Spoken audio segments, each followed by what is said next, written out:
So in this lecture, what we want to do is to understand the connection between contemporary Chinese funeral practices and the related practices of rituals that through which they continue to communicate with their ancestors, and the early roots of that. So in this image over here, you can see that there is something burning, and what they're burning is a paper version of a house, paper version of a car, and maybe a whole bunch of other things, including paper money, but special money, not actual cash money, but special currency that's used for the dead.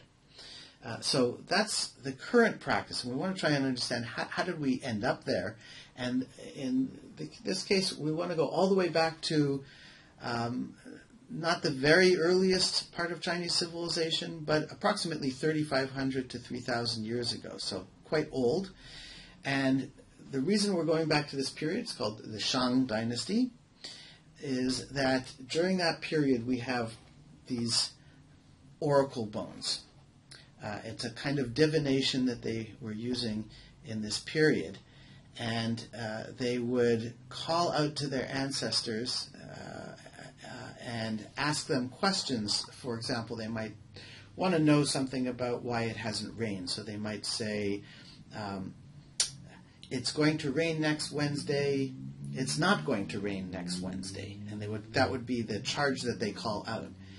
And they would have a particular ancestor in mind that they're talking to, and they would then take a hot poker and they would insert it into pre-drilled holes. And then the bone would crack, and it would make a certain sound, and you could see the visual cracks. If you look here, you can see there's cracks. These lines there are cracks that are made from divination. So they burned it on the other side here, on the back side, and then the crack would appear. And they would interpret these cracks as being either favorable, sort of towards a yes answer, or towards a no answer. So if they said, it's going to rain next Wednesday, then they would be able to tell whether that was something that was, the answer was leaning in that direction. So they would have to perform this divination several times in a row. You wouldn't just do it once. But they would do these kinds of divination on a regular basis, maybe every single day, because there's all kinds of different things that they would want to know. They want to know about the weather. They want to know about enemy tribes and should they attack on this day or that day. But, of course, they're not getting answers that are giving them any kind of detail. So they have to ask sort of a yes-no type question and repeat the divination. So the idea is that they need to have this close relationship with their ancestors so that they can get this special kind of information.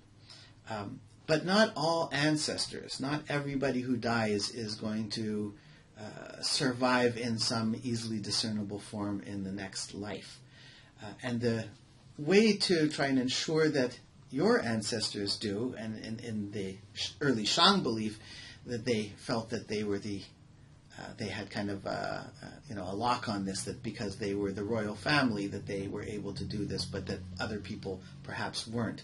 But what they were going to do is they would make ritual offerings of food to their ancestors, because it's a materialistic understanding of the world. That's to say, even souls are material entities and they need to eat. And so they would make these bronze vessels here. This is called a ding. It's the very common kind, but they made all kinds of different ritual vessels to make a feast for their ancestors. In this particular case, you would put a fire underneath here, and you've got a big kind of pot, and you could make a stew in there. The ancestors would eat the essence. They would partake of the essence of that flavor, and they'd be drawn down during the ritual to join you in a kind of meeting. And then the humans would be able to eat the cooked food afterwards. And this is a pattern that is not unique to China. We see that in many different cultures, one way or another, where the living and the dead, or humans and gods, will somehow share some kind of a meal. And usually it's the deceased or the gods that eat first and maybe sanctify or bless the food in some way. So we have something like that going on here.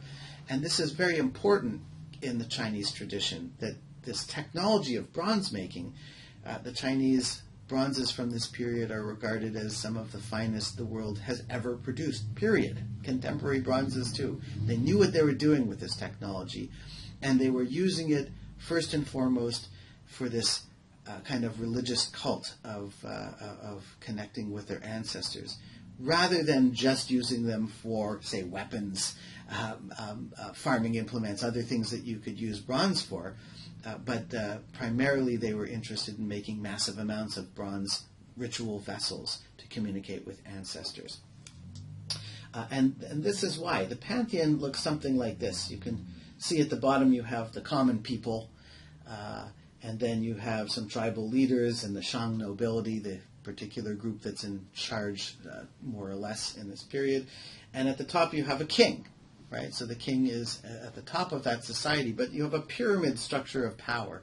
And they really see that the afterlife would be something similar, that if you're in this nobility and you die and you're able to continue to feed your ancestors with these sacrificial offerings, then you'll keep them alive, and their spirits will be sort of a lower level in what I might call the spiritocracy, the spirit world, that you have a bunch of different deities that are running the universe, so to speak, right? So you have other lords and other dynasties, ancestors, but you also have nature deities, rivers and mountains and trees and all kinds of different parts of nature have spirits that are in charge of those things, in charge of the ocean, in charge of the particular large river or something.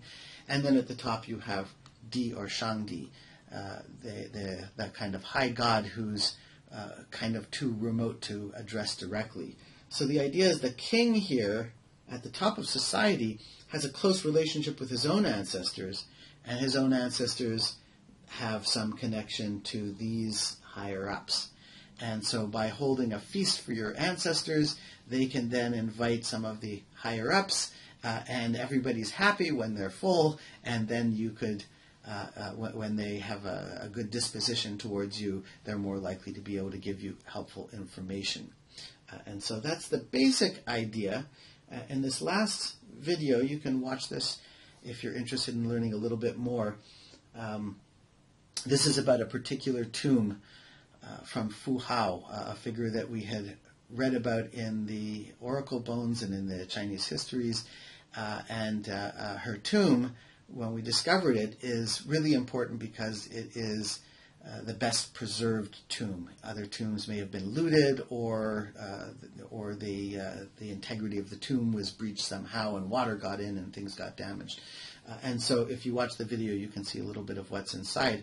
But you'll see there are these bronze vessels in there. There's wealth is provided, jade and cowrie shells and all kinds of different things there. And what it really points to is a sense that in the afterlife, that people will live somewhat similarly to the way we live in this life, that therefore we need to make sure that the tomb itself is like a home because the spirit will be living there. We're going to expand on that in the next part of the lecture, but for now we'll take a break, and you can go through the web pages, the web page, and click on some links and maybe watch a video or two, and then when you're done that, you can go on to the next mini lecture.